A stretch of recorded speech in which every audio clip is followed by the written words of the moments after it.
à la mémoire des victimes haïtiennes du massacre, ou vêpres dominicaines, ayant eu lieu du 3 au 15 octobre 1937. Auteur, Louis J. Auguste, MD, MPH. L'indignation doit toujours être la réponse à l'indignité. La réalité n'est pas une fatalité, nous dit Eduardo Galeano. Aussi, est-ce pour vaincre cette fatalité que la République dominicaine veut imposer à la première République noire pour une simple affaire de canal? Radio Francophonie Connexion vous offre une mémorisation des vêpres dominicaines écrite et lue par l'auteur lui-même, Dr. Louis-Joseph Auguste. Ce, pour faire comprendre qu'Haïti n'a pas oublié ses victimes et que ce massacre ne passera pas de l'esprit des Haïtiens d'aujourd'hui comme une de ces fatalités de l'histoire. Voici la première partie de ce récit historique qui parle des causes profondes de ces vêpres et se termine pour cette première partie avec un récit poignant sous la plume de la fameuse auteure Edwidge Danticat d'un Haïtien subissant des tortures aux mains des tortionnaires dominicains. Bonne écoute et n'oubliez pas d'écouter prochainement les autres épisodes sur les podcasts de RFC. Merci. À la mémoire des victimes des vêpres dominicaines du 3 au 15 octobre 1937. Le 3 octobre 2023 ramenait le 86e anniversaire du massacre des Haïtiens sur la frontière haïtiano-dominicaine sous les ordres du dictateur Rafael Leónidas Trujillo. En 2 semaines, entre 15 000 et 30 000 Haïtiens, selon les sources, furent décapités, pendus ou tués par balles, pendant que des milliers d'autres s'échappaient avec des blessures sévères ou ont dû s'enfuir, laissant tout ce qu'ils avaient accumulé au fruit de leur labeur. Alors que nous sommes traumatisés par la dévastation causée par la prolifération des gangs, armés par les forces étrangères et locales, alors que nous sommes tous anxieux à la perspective d'une autre intervention étrangère de notre chère patrie, je me demande qui pensera aux victimes de ce triste événement connu sous le nom de vêpres dominicaines. Combien de nos quotidiens ou hebdomadaires, combien de nos animateurs d'émissions radiodiffusées ou télévisées rappelleront à la nation le sort de ces malheureux concitoyens? Combien de nous auront une petite pensée à leur mémoire? Beaucoup de nos compatriotes verront l'opportunité de blâmer l'incompétence et l'incurie de nos leaders politiques. Certes, je ne saurais ne pas le reconnaître. Cependant, l'origine de ce conflit ne peut échouer uniquement sur les épaules des Haïtiens. Il faut remonter à 1697, quand à la signature du traité de Ryswick, l'Espagne concéda à la France le tiers occidental de l'île de Saint-Domingue. La ligne tracée lors devait définir la limite orientale de la République haïtienne créée en 1804.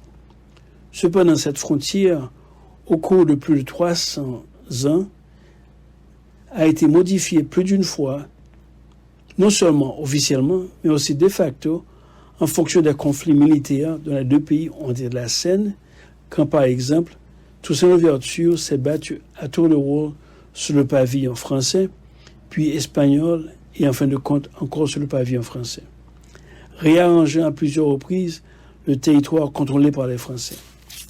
Finalement, la population des zones frontalières, à l'instar de la population de l'Alsace et de la Lorraine, entre la France et l'Allemagne, devait voir encore changer leur nationalité qu'emboyés à l'invitation des Dominicains eux-mêmes, pris possession de toute l'île, jusqu'à l'explosion des armées haïtiennes sous le gouvernement de Faustin Soulouque. Peu informés et à la fois peu soucieux des changements incessants dans les deux capitales qui se partagent l'hégémonie de l'île, les habitants de la zone frontalière s'accrochaient à leur lopin de terre qu'ils avaient occupé depuis déjà plusieurs siècles. Les 2 premières décennies du XXe siècle virent l'occupation des 2 pays voisins par les États-Unis d'Amérique. Au terme de cette double occupation, le président Calvin Coolidge exhorta les 2 nations à résoudre leurs disputes frontalières. En grande partie, le tracé de 1697 fut accepté avec la différence que Haïti devait céder une bande de terre au nord et la Dominicanie une bande au sud pour la construction d'une autoroute frontalière. Ainsi, des centaines de familles haïtiennes se trouvaient tout d'un coup sur le territoire dominicain sans qu'aucun dédommagement ne leur fût versé et apparemment sans qu'aucun émissaire du gouvernement se soit soucié de les informer de leur nouvelle nationalité.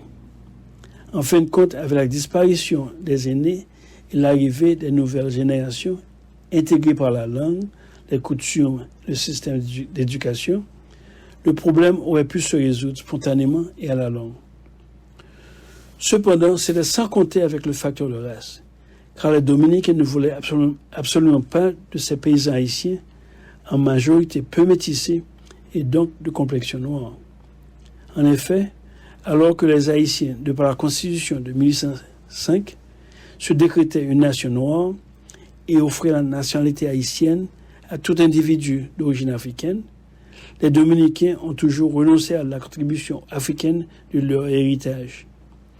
Le dictateur Trujillo lui-même, partiellement d'origine haïtienne, de par sa grand-mère, honnissait le simple fait d'y penser. Il gardait soigneusement, parmi ses articles de toilette, un coffret de maquillage qui lui permettait de faire pâlir son teint. Durant les préambules de la Deuxième Guerre mondiale, il s'empressa d'inviter les Juifs persécutés en Europe à trouver asile chez lui, avec l'idée que cet apport de sang caucasien pourrait aider à blanchir davantage la population dominicaine. Le 3e volet du triptyque est d'ordre économique.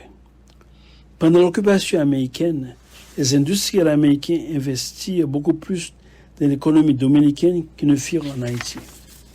Sans doute, il y a eu la ASCO, mais ils construisirent plusieurs usines sucrières, notamment dans la région de la Samana. Pour se procurer une main-d'œuvre à bon marché, ils sollicitèrent l'envoi de paysans haïtiens à partir de l'autre partie de l'île.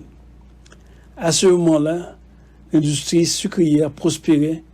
Les industriels dominicains virent l'occasion d'exploiter la main-d'œuvre haïtienne à leur profit. Cependant, c'était sans compter avec la chute de la bourse de New York en 1929. Le prix de la livre de sucre tomba vertigineusement et désormais, cette main-d'œuvre venait rivaliser avec les ouvriers dominicains pour les emplois. Maintenant, les Haïtiens, au lieu de représenter une occasion pour les Dominicains de s'enrichir, devenaient un problème. En fait, depuis lors, nous voyons dans les discours des officiels dominicains une nouvelle expression, le problème haïtien. Il faut résoudre le problème haïtien.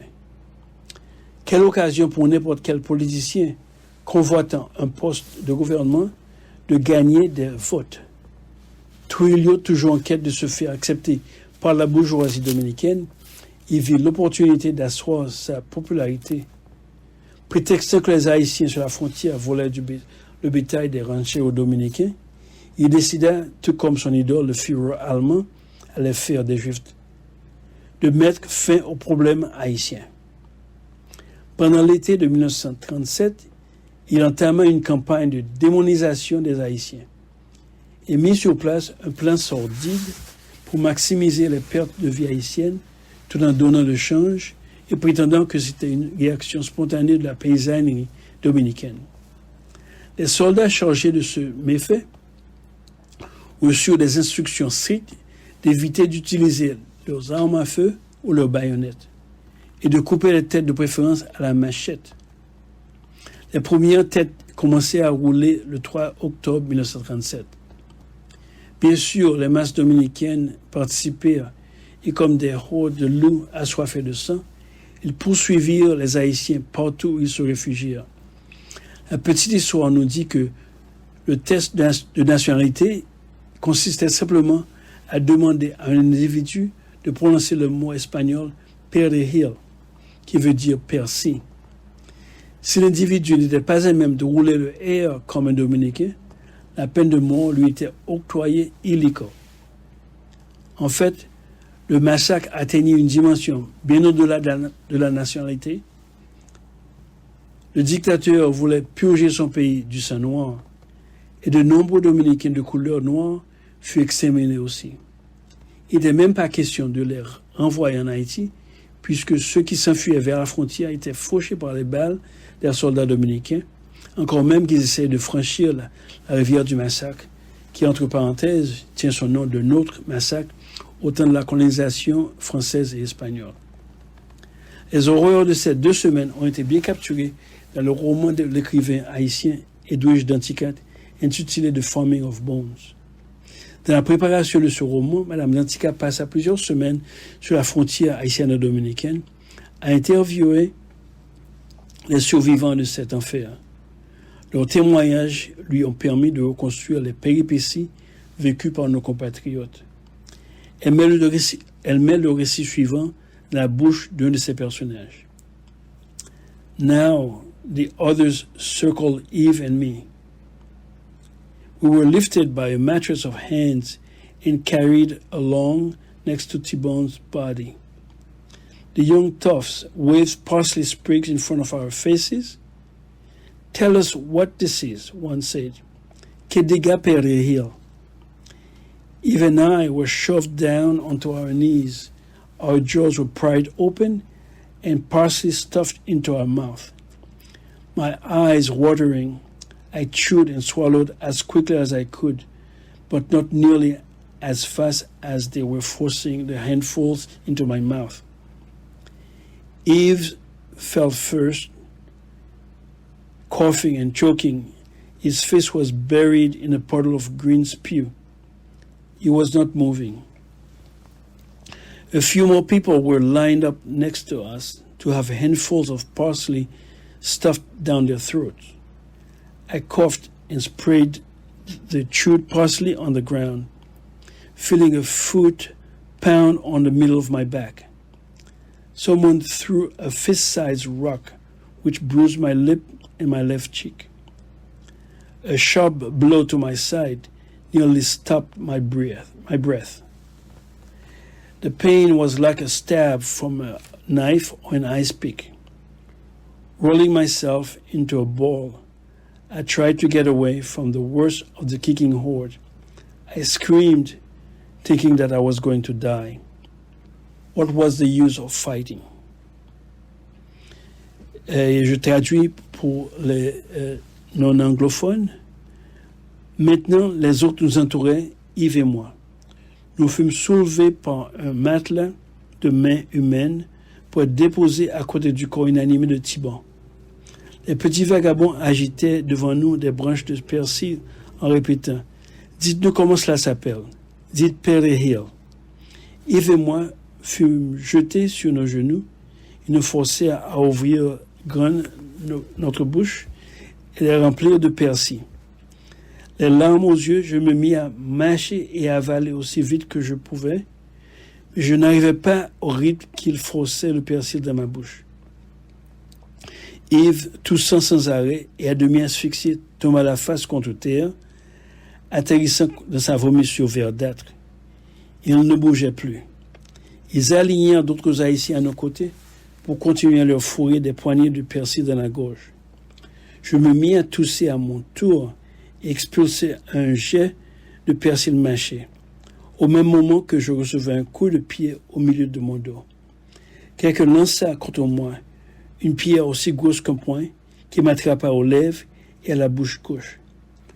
Un coup sec aux côtes me coupa presque le souffle. La douleur était comme celle d'un coup de couteau ou d'un pic à glace. Me pliant en boule, j'essayais de m'éloigner de ceux qui frappaient le plus dur.